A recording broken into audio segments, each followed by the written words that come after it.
Donc, je pense qu'on est en direct, ça y est. Est-ce que vous nous voyez? Si on a des participants, est-ce que vous pouvez nous dire que tout est OK, que vous nous entendez, que vous nous voyez bien, s'il vous plaît?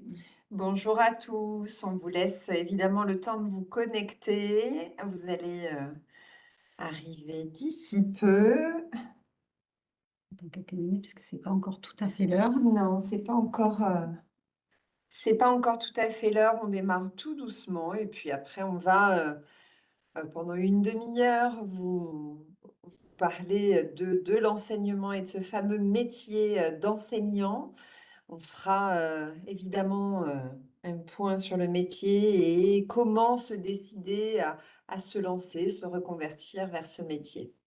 On Alors, je sais attendra. pas, voilà, on va peut-être demander si ça fonctionne ou pas.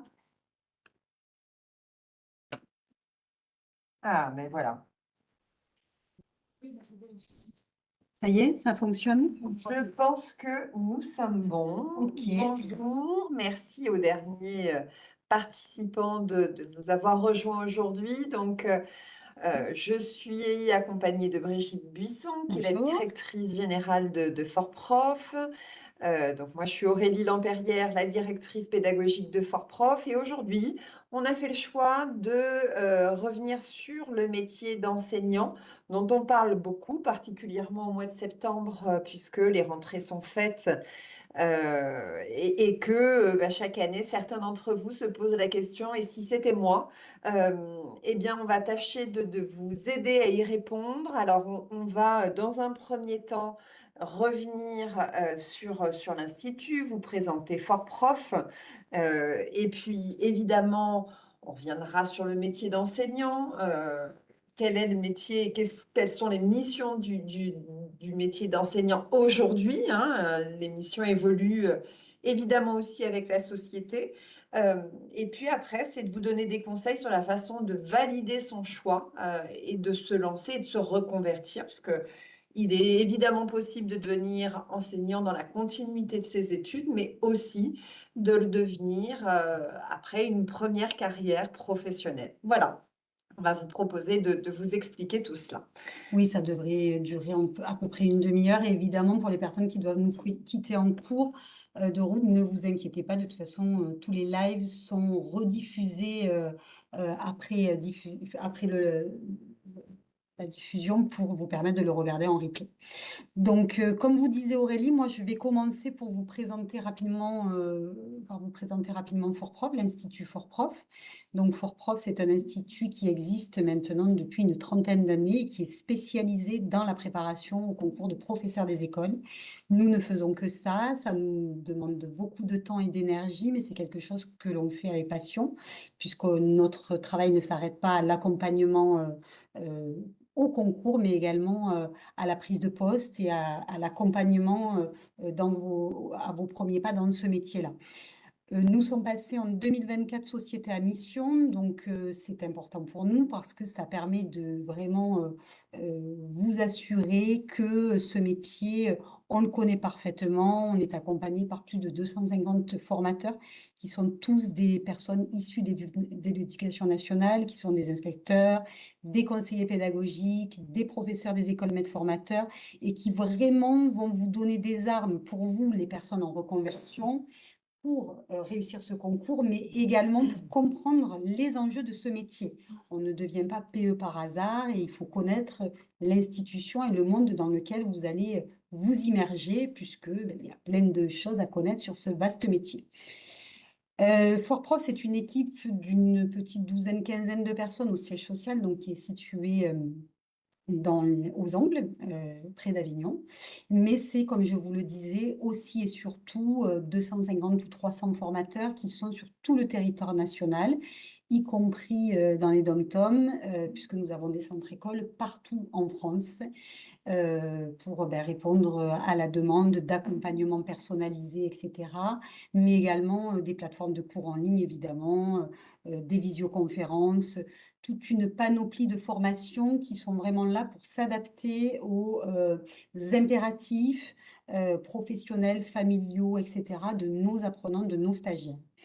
Les formations sont adaptées à tous les publics et il faut savoir que 80% des personnes qui s'inscrivent chez FortProf sont tout issu de la reconversion professionnelle. Donc souvent, c'est une question qu'on entend souvent, la Absolument. légitimité, c'est-à-dire: «Mais oui, mais j'ai fait, 10 ans, informaticien, juriste et cetera et est-ce que vraiment j'ai le profil pour me lancer dans ce métier?» Alors, je peux vous garantir que oui, puisque ça fait 30 ans et que ça fait 30 ans que nous accompagnons uniquement des personnes en reconversion professionnelle, enfin dans 80 des cas, dans ce métier et ce sont des personnes qui en plus réussissent parfaitement bien. Puisque, vous avez, c'est souvent des projets de vocation, on y reviendra tout à l'heure, de besoins, de transmission et ça a vraiment toute sa valeur dans ce métier-là.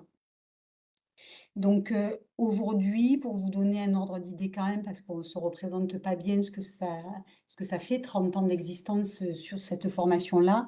On peut dire qu'aujourd'hui, plus d'un professeur des écoles sur 10 actuellement est passé par une formation fort prof, après une reconversion, toute tracée, dans un autre milieu. Et évidemment des taux de satisfaction excellents puisqu'on a plus de 9 stagiaires sur 10 satisfaits grâce à nos formateurs, grâce à tous les outils que l'on met en place. Mmh. Donc, ce que je vous propose maintenant, c'est qu'on revienne avec vous sur c'est quoi vraiment ce métier d'enseignant finalement. Vous le connaissez, vous êtes certainement des parents, vous vivez la scolarité de vos enfants, mais comment se positionner du côté enseignant? Qu'est-ce que c'est réellement ce métier, hein? Parfois, on a des surprises, des gens qui pensent qu'être enseignant, c'est se lever à 7h30, travailler à 8h30 et rentrer gentiment chez soi à 16h, 16h30 pour faire complètement autre chose. Donc c'est pas tout à fait ça. Donc Aurélie, tu vas Mmh. peut-être revenir, sur Alors, ce métier-là. rapidement, revenir sur le métier d'enseignant. Alors évidemment, Fort-Prof, est spécialisé sur, le métier d'enseignant, dans le premier degré avec les plus jeunes. Mais l'enseignement, on le dira, tout à l'heure et on y reviendra, c'est enseigner, au collège, au lycée, dans des établissements, plus professionnels, auprès d'adultes. Donc l'enseignement, c'est quand même un métier qui reste relativement vaste.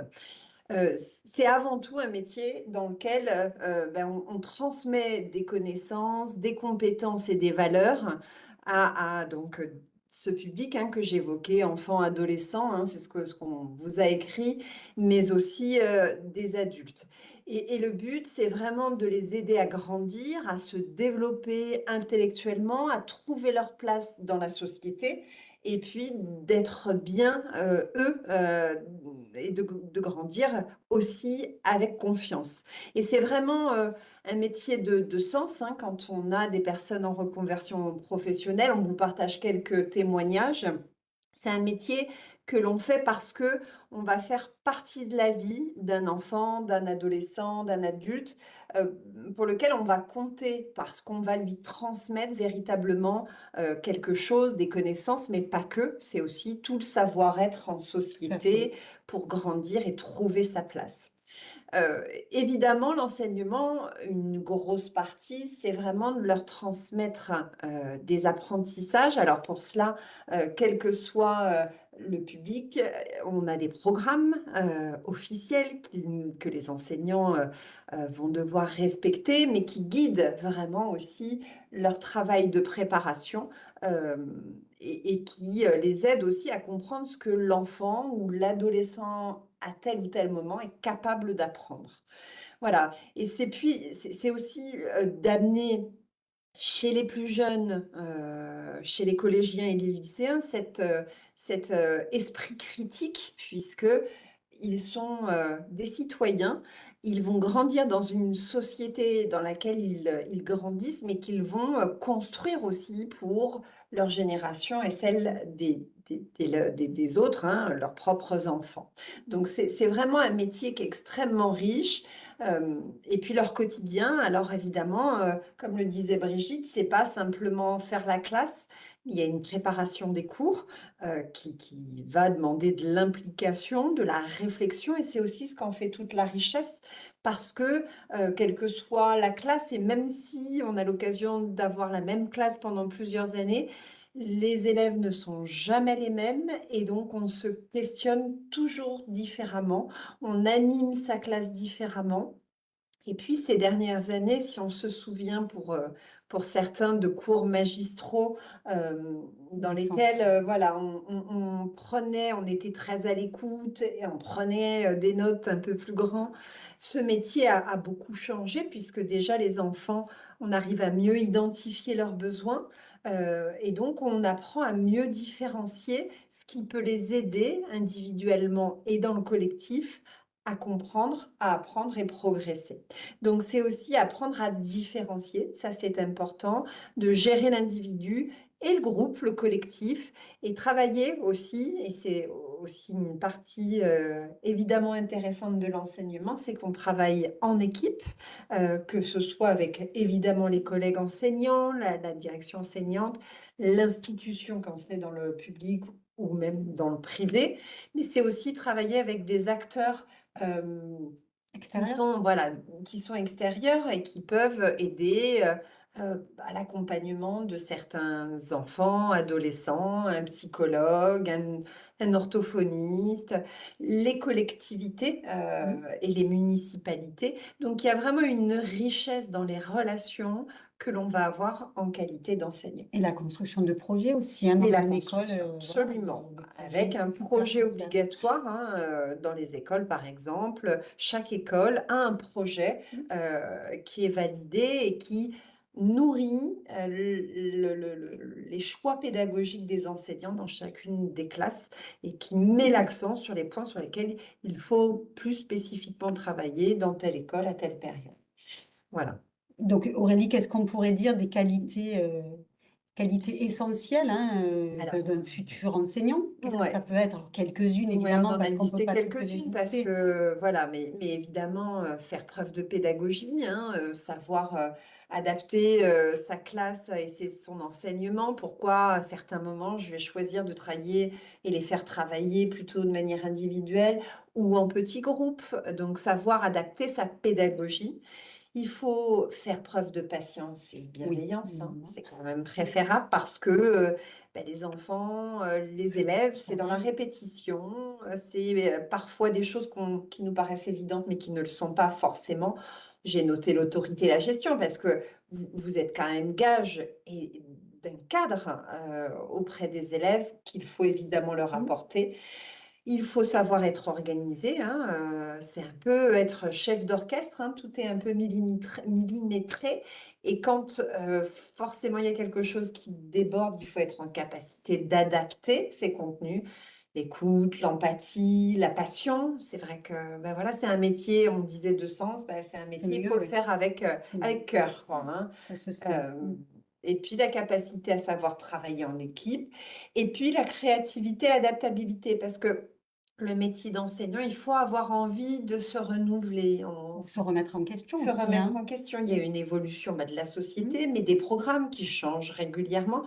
Voilà, c'est avoir envie de se questionner et de se dire, je me repose les questions et je retravaille telle ou telle Mmh. compétence différemment parce que cette année, c'est différent. Voilà, c'est tout ça l'enseignement, le métier et c'est encore bien d'autres Oui, choses, hein. en synthèse, c'est bien aussi une fois qu'on s'est dit ça, donc c'est comment on devient enseignant, donc surtout dans le primaire, hein. Donc moi, je vais vous rappeler rapidement les conditions d'éligibilité Oui. au CRPE en particulier, donc au concours dédié au premier degré, hein, qui est notre spécialité chez nous.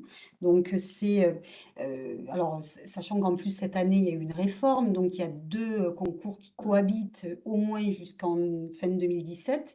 Donc, pour rappel de la version classique du concours, qu'on connaît depuis 2022, donc peuvent postuler les personnes qui disposent d'un niveau master 2, hein, donc bac+5 en cours ou validé depuis un certain temps. Mmh. Les parents alors des conditions dérogatoires à ce concours externe, qu'on appelle externe, c'est les parents de 3 enfants et les sportifs de haut niveau, sans condition de diplôme. Donc, vous pouvez postuler à ce concours. Et Brigitte, c'est souvent, une méprise, c'est que beaucoup, ne sont pas, au courant qu'il est possible de passer ces concours de l'enseignement en étant parent de 3 Exactement. Souvent, enfants. c'est la question, c'est On mais si imagine qu'il faut impérativement un c'est ça. diplôme bac+5 ou bac+3 pour le Mmh. nouveau, mais Non, ça tu fait voilà. partie d'une condition dérogatoire. Ce matin, j'étais encore avec une personne qui me Mmh. disait: «Mais j'ai qu'un niveau bac, mais comment c'est possible et comment je vais me mesurer, aux personnes qui ont un niveau, bac+5?» Je dis: «Beh, de toute façon, si en tant que maman de 3 enfants, vous n'aviez pas pu passer le concours parce que vous n'aviez pas le niveau, le concours ne serait pas ouvert à ce public-là. Tu Il est parlais de ouvert». Voilà, légitimité, donc la légitimité elle est est là. identique. Après, on ne dit pas qu'il y a pas de travail, qu'il y a pas une remise à niveau nécessaire pour essayer quand même d'avoir un niveau, au-delà de ce qu'on avait, bien avant.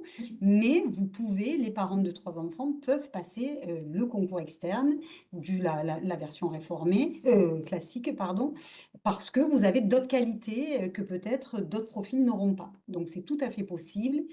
À côté de ça, donc, on peut passer par la voie interne, donc quand on a été déjà fonctionnaire d'État, dans la fonction publique territoriale ou dans le milieu hospitalier, et avec une condition aussi, avoir un niveau licence. Donc, vous pouvez aussi postuler à ce concours puisque des places vous sont dédiées et là aussi des conditions dérogatoires sont possibles. Par exemple, vous pouvez avoir exercé 3 ans dans la fonction publique et être parent de 3 enfants ou sportif de haut niveau. Vous pouvez également passer ce concours interne et enfin, le concours troisième voie qui, là, concerne les personnes qui ont plus de 5 ans d'expérience dans le secteur privé, quel qu'il soit. Oui, donc tu C'est confirmes, important. il n'y a pas forcément enfin, il n'y a pas à justifier d'un diplôme, Exactement. simplement par des attestations De travail, employeurs qui des fiches de justifient paye.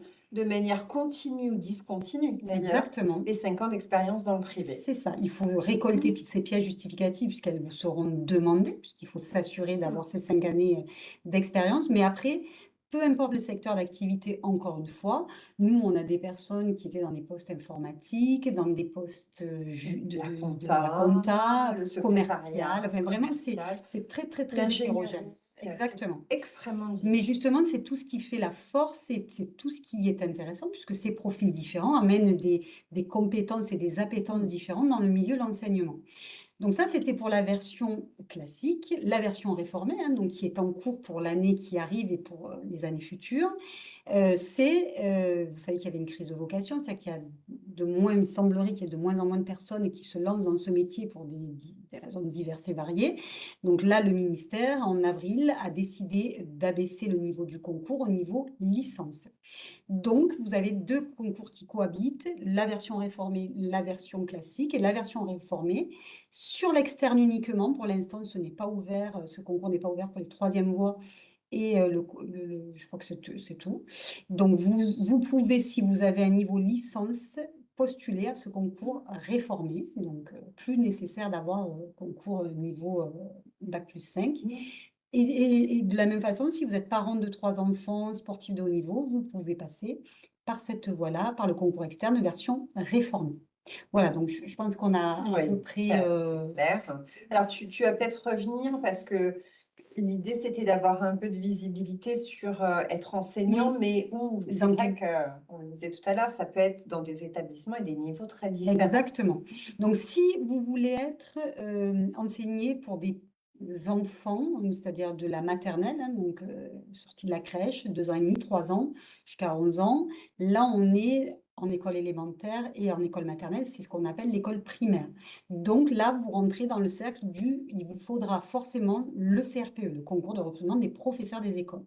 Ça, c'est une quasi-obligation. Vous enseignerez à des petits-enfants, si on peut appeler ça petits-enfants, et vous aurez la garantie surtout d'être affecté au sein de l'académie dans laquelle vous aurez réussi votre concours. Donc c'est important parce que souvent pour des personnes en reconversion qui ont déjà, leur famille établie, parfois des maisons, un époux ou une épouse qui travaille et qui ne peut pas partir comme ça de son travail, c'est très important de se rassurer, de se dire: «Beh, je serai affecté au sein de l'académie dans laquelle je passerai le concours».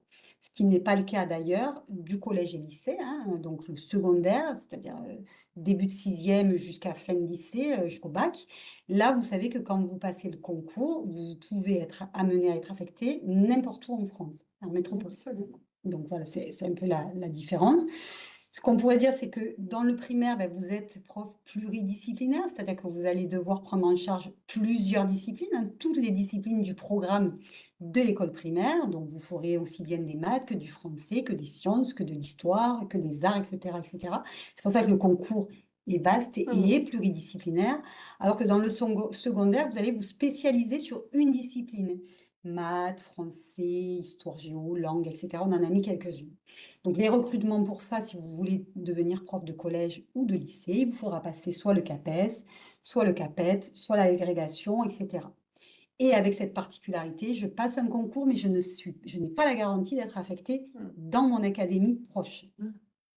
Ensuite, vous avez aussi la possibilité d'aller exercer dans des lycées professionnels.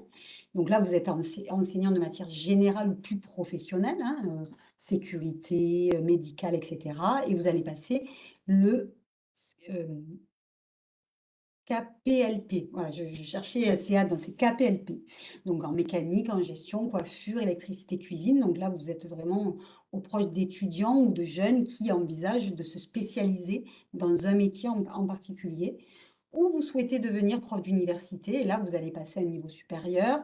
Donc, vous allez devenir enseignant-chercheur, puisqu'il va falloir faire une thèse. Donc, vous serez maître de conférence ou prof des universités. Donc là, il faudra passer un doctorat, plus des qualifications. Et là, c'est aussi un concours et des sélections sur dossier. Voilà, donc ça vous donne quand même, vous voulez être enseignant, vous pouvez partir dans différentes voies. Mmh. C'est souvent des concours hein, qui vous amèneront à postuler et à devenir prof dans un domaine en particulier ou dans un secteur en particulier. Mais on vous en a listé quelques-unes ici. Donc, si on devait dire, après, il y a aussi cette différence, quels sont les types d'établissements dans lesquels je vais enseigner? Donc, on va peut-être Évidemment le public, hein, c'est là où on a le plus d'enfants, d'élèves. Heu, on est enseignant et on est fonctionnaire d'État et là, on a parlé des concours, bah, forcément, vous serez confrontés à la passation d'un concours pour être titularisé en qualité d'enseignant. Et là, en fonction de la date, bah, des concours, on parlait du CRPE pour le primaire, c'est un concours académique. Pour le CAPES, on va être sur un concours et qui se fait au niveau national. On peut aussi faire le choix d'enseigner dans le privé sous contrat. Donc sous contrat, c'est, un contrat, qui est validé avec l'éducation, nationale et le concours, c'est le CAFEP, hein, on va avoir un statut, de contractuel ou assimilé fonctionnaire, dans des établissements privés. Heu, le recrutement est géré comme les concours dans le secteur public, avec, une possibilité moindre de mobilité parce que, par exemple, dans les écoles catholiques, il y a le Mmh, diocèse qui fait, son recrutement mmh, post-concours mmh. aussi. Donc, voilà, ça c'est, dans le privé, mais en lien et en phase avec, les engagements de l'éducation nationale.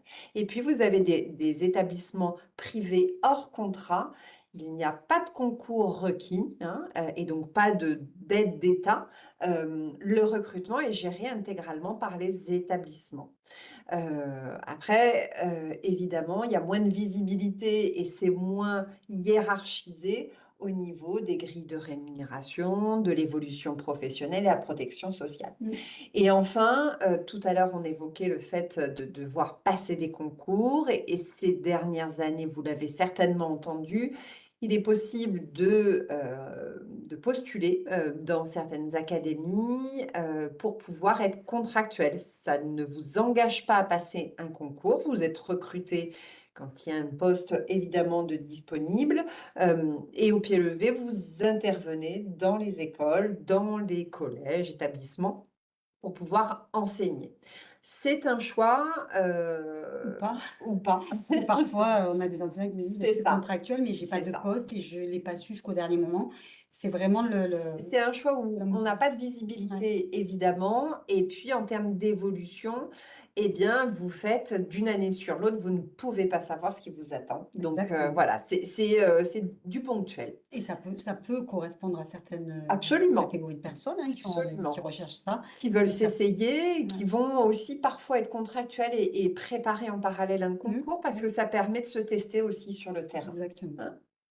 Voilà. Voilà, donc après on peut revenir sur les quelques autres formes d'enseignement. On s'est vraiment cantonné au l'enseignement sur un public plus jeune, mais vous n'oublions pas que dans l'enseignement, il y a aussi d'autres formes, d'enseignement. Par exemple, on peut devenir formateur pour adultes dans les CFA, hein, dans des formations diverses et variées. Enseignant en ligne, En de plus plus, en hein, plus, avec des cours visio, particuliers, dans des grandes, le entités learning. comme, Academia et cetera, pour en citer, quelques-uns. Donc là, on a un travail indépendant ou salarié et on vient faire du cours de soutien à des élèves en difficulté ou, en recherche de performance. On peut, devenir, enseignant à l'étranger, donc dans des réseaux d'AEFE, hein, c'est-à-dire on a enseigné pendant quelques années, puis on a envie d'aller, aux États-Unis, en Australie, donc là, il y a aussi des possibilités, hein. On a, Donc hein, c'est chaque année voilà, des et enseignants nous, qui on sont à a l'autre bout du quelques monde, formateurs, profs qui, travaillent avec nous, mais tout en étant à l'étranger parce que dans des missions super intéressantes, dans des pays, en lien avec l'Alliance voilà, française, exactement. d'éducation nationale. Voilà, vous pouvez aussi, décider, hein, ça c'est pas interdit, de changer de niveau. C'est-à-dire, vous dire: «J'ai enseigné, à des élèves de 3 à 11 ans et puis, maintenant j'ai envie de passer, dans le secondaire». Bon, sachez qu'il faudra repasser le concours, l'autre concours, du secondaire, c'est-à-dire forcément, on peut pas faire une passerelle, l'un n'autorise pas l'autre. D'abord parce que les programmes ne sont pas les mêmes, parce qu'enseigner à un public d'enfants et à un public d'adolescents, c'est pas les mêmes choses, la psychologie n'est pas la même et cetera. Donc il y a un travail de fond, la didactique, la pédagogie et cetera est à revoir. Vous pouvez aussi être amené ou avoir envie d'enseigner en SECPA ou dans des réseaux Ulysse ou EREA. Donc là, c'est avec des publics qui ont des besoins particuliers, hein. Il y en a de plus en plus et on a beaucoup de personnes qui ont vraiment aussi cette envie-là, c'est-à-dire d'accompagner des Que élèves, beaucoup mieux diagnostiqué voilà, et aujourd'hui c'est ça, aussi, donc et des mieux progrès, accompagné en fonction des besoins des c'est ça, élèves, et ouais. des progrès, qui peuvent être fulgurants pour certains et qu'on a voilà. Donc il y a ça, travailler dans des centres de CFA avec des adultes, hein, ce qu'on disait au début, un centre de Mmh. formation d'apprentis aussi. Obtenir l'agrégation si on veut partir, dans le secondaire. Évoluer hiérarchiquement, hein, souvent, aussi on a ces questions chez Fort-Prof, c'est-à-dire on peut ne pas être professeur des écoles toute sa vie, on peut vouloir, enseigner à des enfants tout au long de sa fin de carrière, mais on peut aussi, se dire: «Je vais commencer professeur des écoles, puis après je serai professeur des écoles, maître formateur». C'est-à-dire que j'accompagnerai les débutants, mes collègues débutants dans ce poste ou, conseiller pédagogique, c'est-à-dire, je sors de l'école, mais j'accompagne les collègues en classe sur les nouveaux programmes, sur le numérique et cetera, pour vraiment aller dans les directives du ministère ou inspecteur d'éducation nationale, hein, avec une hiérarchisation et une responsabilité un peu différente. Donc il y a plein de postes, qui peuvent graviter et sur lesquels Ouais, on peut nous, évoluer. d'ailleurs, hein, Brigitte, on a des personnes qui se sont préparées au concours Oui, de oui. professeurs des écoles il y a quelques années et puis qui reviennent chez nous, parce qu'on prépare au concours, d'inspecteurs de l'éducation nationale et ils deviennent inspecteurs Mmh, de l'éducation complètement. nationale. Donc, ce soit pour se spécialiser parfois sur le KPI, et donc l'accompagnement, des élèves qui ont des besoins spécifiques, et autour de l'inclusion, Le CAFIPEMS. devenir maître Mmh. formateur. Voilà, il y a des accompagnements et donc on voit évoluer certaines personnes, que l'on suit pendant, 20 ans Ouais, c'est finalement. ça. Donc, l'enseignement, il y a des Il y possibilités a des d'évolution ou ouvertures. de spécialisation importantes. Exactement, en fonction de vos envies, Mmh. ponctuelles ou sur une longue durée, hein, donc mais il y a des possibilités d'évolution, aussi, et salariales aussi, hein, donc dans Absolument. les échelons en fonction de ce des responsabilités qu'on a.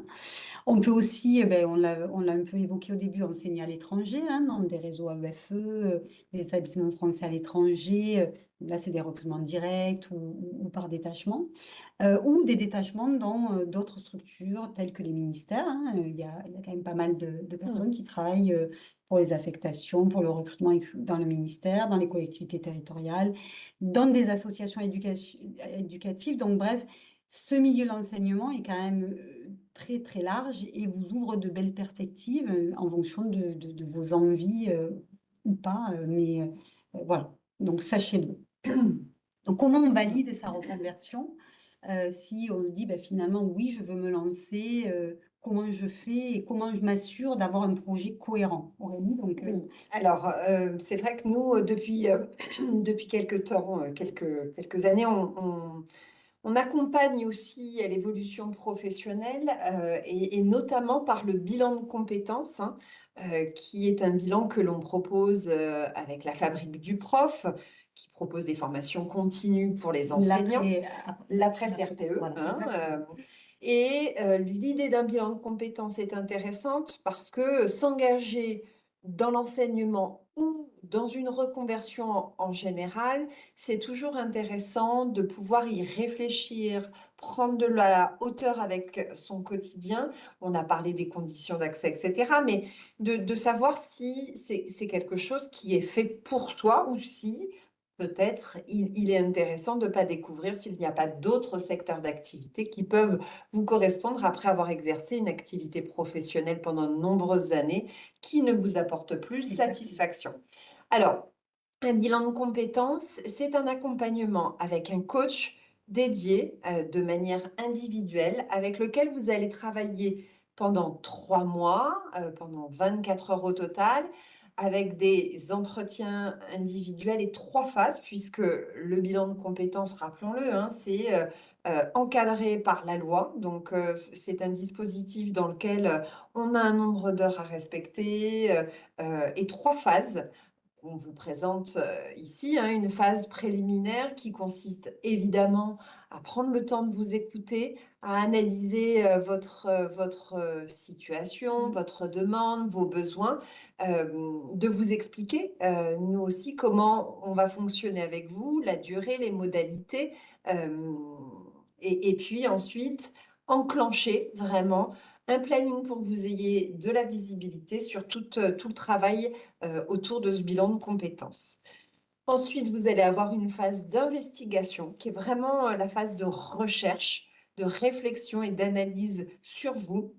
Donc là, c'est l'objectif, hein, c'est de prendre le temps d'analyser à la fois votre parcours personnel, euh, vos activités personnelles, associatives, sportives, ou ce que vous aimez faire dans votre quotidien, Mmh.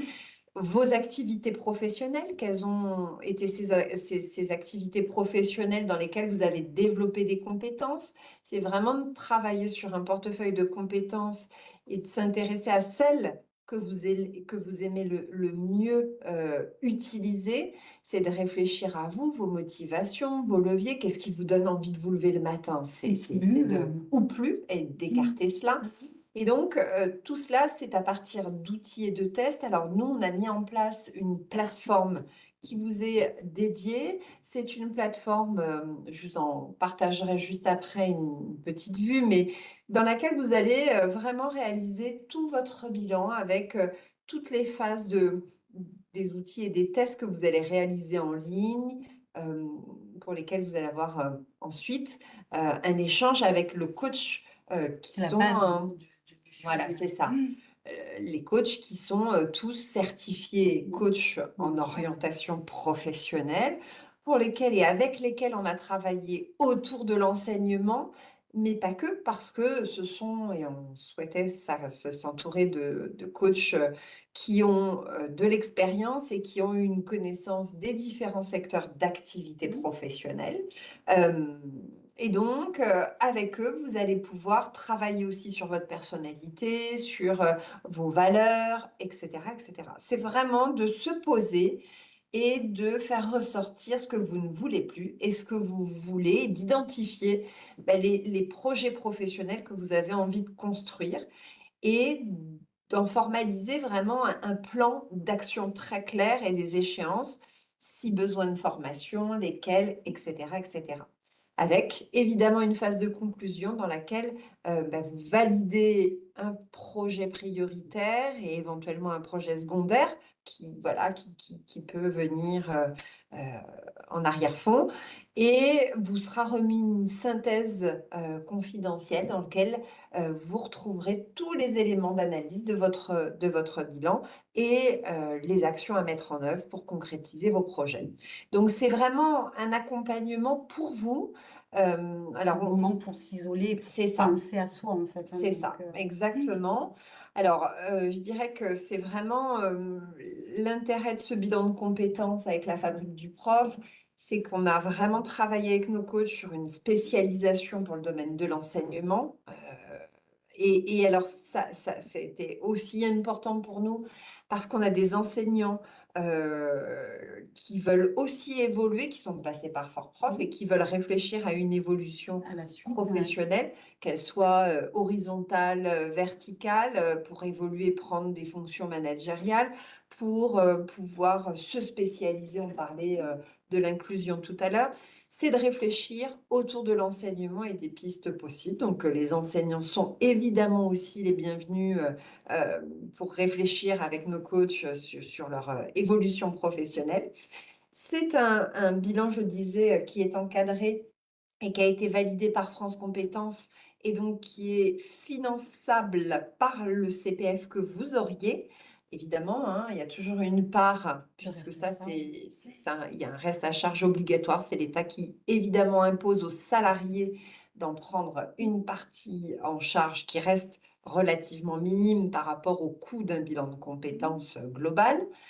C'est un bilan de compétences aussi que vous pourrez et qu'on a voulu, flexible, c'est-à-dire, qui se réalise à distance, en ligne, via des visios, téléphone, mail, mais qui puisse, évidemment se réaliser tout en continuant son activité professionnelle et je vous ai parlé tout à l'heure, évidemment de cette plateforme, sur laquelle voilà, qui se présente, ultra hein, fonctionnel, rapidement hein. comme ça, Ouais. mais vous avez vos codes d'accès. Avec le coach, vous mettez en place des temps de travail, pour pouvoir, travailler sur le photolangage, sur votre autoportrait et vous avancez progressivement pour pouvoir en tirer à chaque fois des conclusions avec, votre coach. Et super agréable et fonctionnel en plus, C'est donc ça, on la voulait aussi ludique parce que c'est un moment où il faut, lier le plaisir aussi, hein. C'est un moment important pour vous, donc elle est vraiment très, très bien et je dirais que ce bilan de compétences, alors pour les personnes qui voudraient se spécialiser dans l'enseignement en 2026,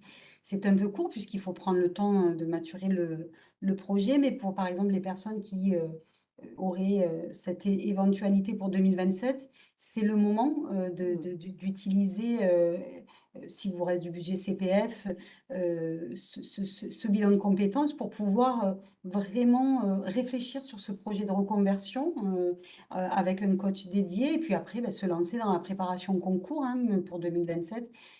C'est vraiment ça peut se faire en 2 étapes, pour être prêt, à envisager une préparation en 2027 donc c'est voilà. ça Mmh. et évidemment, bah, si vous n'avez pas de CPF, le bilan reste Ah oui, accessible aussi aux particuliers, sachant que c'est vraiment une étape, importante quand on a, une envie de changement professionnel et que parfois il est bien de se poser pour pouvoir bien construire la suite, réfléchir, éviter ouais. de perdre du temps. Nos coachs, elles sont certifiées en évolution professionnelle, elles sont aussi Bien sûr. psychologues du travail, donc une vraie compétence des personnes qui vous Mmh. accompagnent sur ce Si bilan. c'est pas l'enseignement, elles peuvent après vous rediriger, vous accompagner sur la suite C'est évidemment. ça, Mmh. c'est ce qui ressortira évidemment du bilan et enfin évidemment, j'ai parlé de France Compétences et une certification Qualiopi qui est un gage évidemment de sérieux, heu et c'est quelque chose nous qui nous tient très à cœur. Voilà pour l'enseignement, le métier, d'être enseignant, le bilan de compétences qui peut vous aider à réfléchir et valider votre orientation professionnelle. Ah donc, les coordonnées évidemment là on a essayé de synthétiser pour que ce soit clair pour vous, mais on est disponible, nos équipes de conseillères sont disponibles pour répondre à vos questions éventuelles sur ce bilan de compétences ou sur le métier de l'enseignement. Donc n'hésitez pas, on vous a mis en dernière page les coordonnées téléphoniques, mail de nos équipes et qui sont complètement parées, pour vous apporter toutes les premières réponses. Donc, Voilà, prenez-les, n'hésitez pas, toute question est bonne à poser, il n'y a pas de questions idiotes, Absolument. on répondra dans les meilleurs délais évidemment, à vos questions éventuelles, à moins que vous en ayez une et que vous vouliez la poser, sur le chat directement, mais de toute façon, on reste disponible pour répondre aussi, après, sur le replay, à toutes vos questions. En tous les cas, on vous souhaite une très bonne, fin de matinée ou de Un bon pause déjeuner, déjeuner. voilà, à tous. Et puis, on vous dit à très bientôt À si vous avez bientôt, à besoin de nous plus. sur ce bilan de compétences. Merci, Merci, au revoir. au revoir.